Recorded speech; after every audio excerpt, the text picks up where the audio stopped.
সুপ্রিয় দর্শক, সাজ্জাদ কাদিরের শুভেচ্ছা নিন। চারিদিকে শুধু ষড়যন্ত্রের গন্ধ। খবর হচ্ছে যে দিল্লিতেও শেখ হাসিনা আন্তর্জাতিক গোয়েন্দা জালে, এটি বেশ কয়েক মাস আগের খবরটি নতুন করে সামনে এসছে। ভয়াবহ তথ্য বলা যায় এটি নিঃসন্দেহে। আসলে উদ্দেশ্যটা কি? কয়েক মাস আগে গত 19শে মার্চ নয়াদিল্লি ভিত্তিক একটি গণমাধ্যম হিন্দু পোস্টে একটি স্টোরি প্রকাশিত হয়েছিল এই বিষয়টি নিয়ে। কিন্তু গতকালকে বাংলাদেশেরও একটি গণমাধ্যম কালবেলা এটি নিয়ে একটি বিশদ স্টোরি করেছে। হিন্দু পোস্টে প্রকাশিত একটি প্রতিবেদন রীতিমতো তোলপাড় সৃষ্টি করেছে। অভিযোগ উঠেছে বাংলাদেশের সাবেক প্রধানমন্ত্রী শেখ হাসিনাকে টার্গেট করে একটি বিদেশি গোয়েন্দা সংস্থা তাদের গোপন জাল বিস্তার করেছে। এই ষড়যন্ত্রের কেন্দ্রে রয়েছে তুরস্কের শক্তিশালী গোয়েন্দা সংস্থা মিট বা MIT এবং জুবায়ের জিম নামের এক বাংলাদেশি রহস্যময় ব্যক্তি। কেন এই চক্রান্ত সাজানো হয়েছে এবং এর আসল উদ্দেশ্যটা কি, আমরা সেটি বুঝতে চেষ্টা করব। এই পুরো ঘটনার মাস্টারমাইন্ড হিসেবে যার নাম উঠে এসেছে তিনি হলেন মোহাম্মদ জুবায়েদ জিম। হিন্দু পোস্টের দাবি অনুযায়ী জিম একজন বাংলাদেশি পাসপোর্টধারী, যিনি বর্তমানে ভারতে অবস্থান করছেন। কিন্তু তার অবস্থান নিয়ে রয়েছে বড় প্রশ্ন। তিনি বৈধ ভিসা নিয়ে ভারতে প্রবেশ করলেও তার ভিসার মেয়াদ গত 2025 সালের 6 জানুয়ারি শেষ হয়ে গেছে, অর্থাৎ 1 বছরের বেশি তার ভিসার মেয়াদ শেষ হয়েছে। বর্তমানে তিনি সেখানে সম্পূর্ণ অবৈধভাবে অবস্থান করছেন। তিনি অবৈধভাবে ভারতে অবস্থান করছেন, এখানেই শেষ নয়। জিম নিজেকে শেখ হাসিনার প্রোটোকল অফিসার হিসেবে পরিচয় দেন। শুধু তাই নয়, তিনি নিজেকে বাংলাদেশ সেনাবাহিনীর একজন মেজর এবং জাতীয় নিরাপত্তা গোয়েন্দা সংস্থা বা NSA এর একজন পরিচালক হিসেবেও দাবি করেন। তবে তদন্তে বেরিয়ে এসেছে এক রূঢ় সত্য। জুবায়ের জিম আসলে ক্যাডেট থাকাকালীনই বাংলাদেশ নৌবাহিনী থেকে বহিষ্কৃত হয়েছিলেন। তার কোনো ধরনের দাপ্তরিক বা সামরিক পরিচয় বৈধ নয়। এখন প্রশ্ন হলো, একজন বহিষ্কৃত ক্যাডেট হিসেবে তুরস্কের গোয়েন্দা সংস্থা মিটের সংস্পর্শে এলেন? প্রতিবেদনে বলা হয়েছে এই যোগাযোগের মাধ্যম ছিলেন জিমের স্ত্রী। গত বছর তিনি একাধিকবার তুরস্ক সফর করেন। বিশেষ করে সেপ্টেম্বর মাসের সেই সফরটি ছিল অত্যন্ত গুরুত্বপূর্ণ। অভিযোগ রয়েছে সেখানে তাকে মিটের এজেন্ট রিক্রুট করে এবং সংবেদনশীল তথ্য সংগ্রহের দায়িত্ব দেয়। এরপর থেকে জুবায়ের জিম শেখ হাসিনাকে নিয়ে তথ্য পাচার করা শুরু করেন।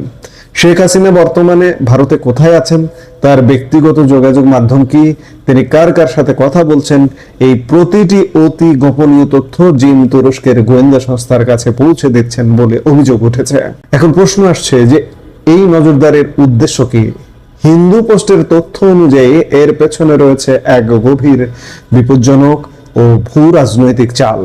জিমকে নাকি এমন এক মিশন দেওয়া হয়েছে যেখানে শেখ হাসিনার নিরাপত্তা বিঘ্নিত করার মতো পরিস্থিতি তৈরি করা হবে।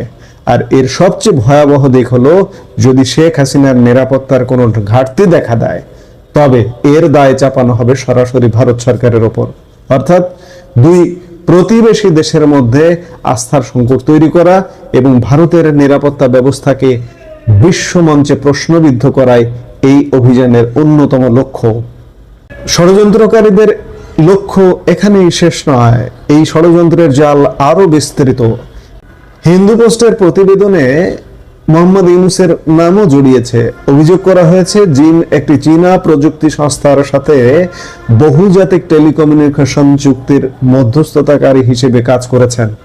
একই সাথে জিম এবং ইউনূস উভয় মিলে শেখ হাসিনার ভাবমূর্তি ক্ষুণ্ণ করতে এবং বাংলাদেশের ক্ষমতাসীন রাজনৈতিক মহলে বিভাজন তৈরি করতে সুপরিকল্পিত প্রচারণায় লিপ্ত আছেন বলে দাবি করা হয়েছে। শুধু গোয়েন্দাগিরি নয়, জুবায়ের জিমের বিরুদ্ধে ভয় ভীতি প্রদর্শনের অভিযোগও উঠেছে। নরওয়ে, দক্ষিণ কোরিয়া এবং ইউরোপের বিভিন্ন দেশে থাকা আওয়ামী লীগ কর্মীদের উপর নজরদারি চালাচ্ছেন এবং বিভ্রান্তি ছড়াচ্ছেন। সবচেয়ে ভয়াবহ অবস্থা ভারতে থাকা কর্মীদের। অভিযোগ আছে জিন সেখানে ব্ল্যাকমেইল এবং ভয় দেখিয়ে অর্থ আত্মসাৎ করছেন, এমনকি অনেকের পাসপোর্ট ও ব্যক্তিগত নথিও কেড়ে নিয়েছেন। ব্যক্তিগত আক্রমণ করতেও দ্বিধা করেননি। কয়েক মাস আগে জিন একজন আফ্রিকান নারীর ছবি ব্যবহার করে দাবি করেছিলেন যে তিনি সাইমা ওয়াজেদ পুতুলের মেয়ে। এটি ছিল সরাসরি শেখ হাসিনার পরিবারের সম্মানহানির চেষ্টা। অন্যদিকে তিনি আবার সাইমা ওয়াজেদের বিশ্বস্ত হওয়ার নাটকও চালিয়ে যাচ্ছেন। বর্তমানে তিনি ওয়াইজ গভ নামে একটি তথাকথিত থিঙ্ক ট্যাঙ্ক খোলার চেষ্টা করছেন। সাইবার বিশেষজ্ঞরা সতর্ক করেছেন যে এটি আসলে একটি ফিশিং প্ল্যাটফর্ম হতে পারে, যার মাধ্যমে সাধারণ মানুষ এবং নীতি নির্ধারকদের ব্যক্তিগত ও সংবেদনশীল তথ্য চুরি করাই মূল উদ্দেশ্য। এই জিন শেখ হাসিনার সাথে, শেখ হাসিনা যখন ক্ষমতায় ছিলেন, প্রধানমন্ত্রী ছিলেন, তখনও তিনি কখনোই কোনোভাবে শেখ হাসিনার দপ্তর বা গণভবন বা কোনো কিছুর সাথে জড়িত ছিলেন না। তিনি সশস্ত্র বাহিনীতে চাকরি করতেন এবং সেখান থেকে শৃঙ্খলা ভঙ্গের দায়ে আসলে চাকরিচ্যুত হয়েছেন এবং হঠাৎ করে তিনি শেখ হাসিনা সংক্রান্ত বিষয়ে উদয় হয়েছেন। হিন্দু পোস্টের এই প্রতিবেদন যদি সত্যি হয় তবে এটি স্পষ্ট যে আধুনিক যুগে গোয়েন্দা বৃত্তি এখন আর শুধু যুদ্ধের ময়দানে সীমাবদ্ধ নেই। এটি ডিজিটাল ম্যানিপুলেশন এবং সাইবার ষড়যন্ত্রের এক জটিল সংমিশ্রণ।